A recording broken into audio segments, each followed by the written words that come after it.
లక్ష్మణ్ గారు నమస్తే అండి. నమస్తే. వందే మాతరం. వందే మాతరం సార్.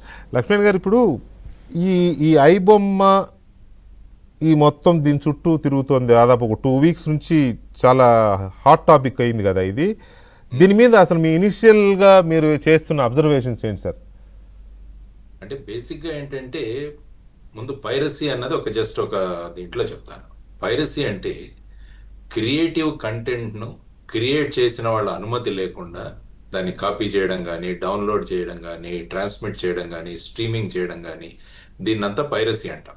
అంటే అది సినిమాలు కావచ్చు, ఓటీటీ కంటెంట్ కావచ్చు, పుస్తకాలు కావచ్చు, పాటలు కావచ్చు, సాఫ్ట్వేర్ కావచ్చు, ఇప్పుడు మన డిబేట్ కావచ్చు.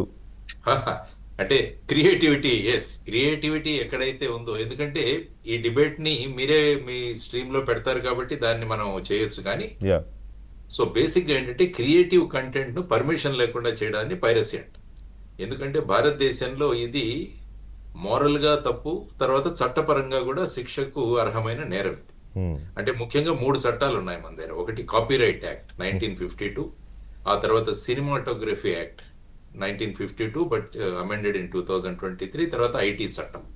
ఈ 3 చట్టాల ప్రకారం క్రియేటివ్ కంటెంట్ ని ఆథర్ పర్మిషన్ లేకుండా నేను చెప్పినట్టు చేయడం అన్నది పైరసీ. కాబట్టి ఇప్పుడు ఐబొమ్మ తీసుకున్నా కూడా ఇందులో ఏవైతే సినిమాలు ఉన్నాయో ఆ సినిమాలు తీసిన వాళ్ళు, నిర్మాతలు కానీ వాళ్ళ పర్మిషన్ ఏమాత్రం లేకుండా ఈ విధంగా దాన్ని స్ట్రీమింగ్ చేయడం జరిగింది. కాబట్టి ఆ చట్టాల కింద ఈ వ్యక్తి మీద అఫెన్స్ అన్నది రిజిస్టర్ చేయడం జరిగింది. ఆ తర్వాత అతన్ని అరెస్ట్ చేయడం జరిగింది. అంటే ఇది కేవలం మన ప్రాంతంలోనేనా అంటే, మొత్తం ప్రపంచంలోనే పైరసీ, ప్రతి దేశంలో కూడా పైరసీకి గురి అయిన దేశాలు చాలా ఉన్నాయి. మీరు యాక్చువల్గా సినిమా పైరసీనే తీసుకుంటే సౌత్ కొరియా కావచ్చు, లేకుంటే యూకే కావచ్చు, యునైటెడ్ స్టేట్స్ కావచ్చు, ఇలా రకరకాల దేశాల్లో కూడా ఈ పైరసీ అన్నది జరుగుతూనే ఉంది. సో ఇందులో మెయిన్గా ఇప్పుడు రావడం ఏంటంటే, ఇంతకు ముందు పైరసీ అంటే మేము చిన్నగా ఉన్నప్పుడు ఎలా ఉండేదంటే, వీడియో షాప్స్ లో ఈ వీడియో క్యాసెట్స్ దొరికేవి. అవును, విహెచ్ఎస్ క్యాసెట్లు. ఆ క్యాసెట్స్ తీసుకొని వాళ్ళు చిన్న చిన్న బస్సుల్లో కానీ, లేకుంటే చిన్న చిన్న వీడియో సెంటర్స్ ఉండేవి, అక్కడ చూపించేవాళ్ళు సినిమా. కానీ ఇప్పుడు ఏంటంటే టోటల్ గా డిజిటల్ అయిపోయింది. ఇప్పుడు అంతా కూడా డేటా మీద నడుస్తుంది ప్రపంచం. కాబట్టి ఇప్పుడు ఈ ఐబొమ్మ కేసులో మెయిన్ గా ఈ యాప్ ద్వారా లేకుంటే వెబ్సైట్ ద్వారా వీటిని ట్రాన్స్మిట్ చేయడం జరిగింది. సుమారుగా నేను విన్నది ఏంటంటే 21,000 సినిమాలని విన్నాను. తర్వాత సుమారుగా 65 పైగా మిర్రర్ డొమైన్లు ఏర్పాటు చేశారు. తర్వాత ఈ సర్వర్స్ ఏవైతే ఉన్నాయో అవన్నీ కూడా భారతదేశానికి వెలుపల ఈ సర్వర్స్ లో వీటిని స్టోర్ చేసి అక్కడి నుంచి తీసుకురావడం.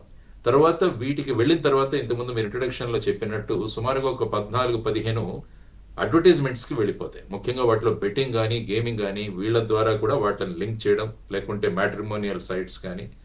తర్వాత ఇందులో ఈవెన్ క్రిప్టో బేస్డ్ పేమెంట్స్ కూడా చేసే ఇది కూడా ఉంది. అవును.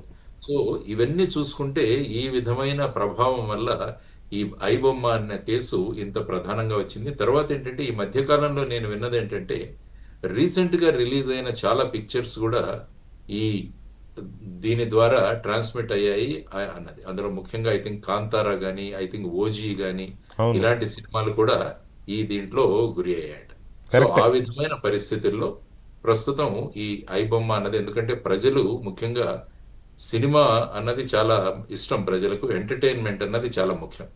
కాబట్టి ఎంటర్టైన్మెంట్ ద్వారా ఈ విధంగా మెయిన్ స్ట్రీమ్ ని డైవర్ట్ చేసి ఈ విధంగా చేయడం, దీనివల్ల బేసిక్ గా మీరు అన్నట్టు సినిమా నిర్మాతలు నష్టపోతున్నారు. ఎందుకంటే సినిమా హాళ్లకు వచ్చి చూసే వాళ్ళ సంఖ్య తగ్గిపోయింది. చాలా దారుణంగా ఉంది లక్ష్మణ్ గారు. 40% సుమారుగా ఐ థింక్ ఉభయ రాష్ట్రాల్లో నేను విన్నది సుమారుగా 1700 థియేటర్లు ఉన్నాయని విన్నాను నేను. అవును, అందులో సుమారుగా 40% ఆల్మోస్ట్ క్లోజర్ కి వచ్చేసాయి. అవును, ఫంక్షన్ హాల్సో లేకపోతే ఇంకో రూపంలోనో మారిపోయినాయి అవి. అయితే ఇక్కడ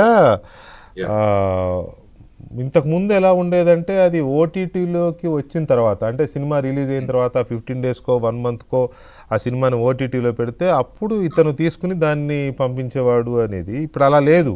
రిలీజ్ అయిన రోజు, రిలీజ్ కూడా కాదు, రిలీజ్ అవ్వడానికి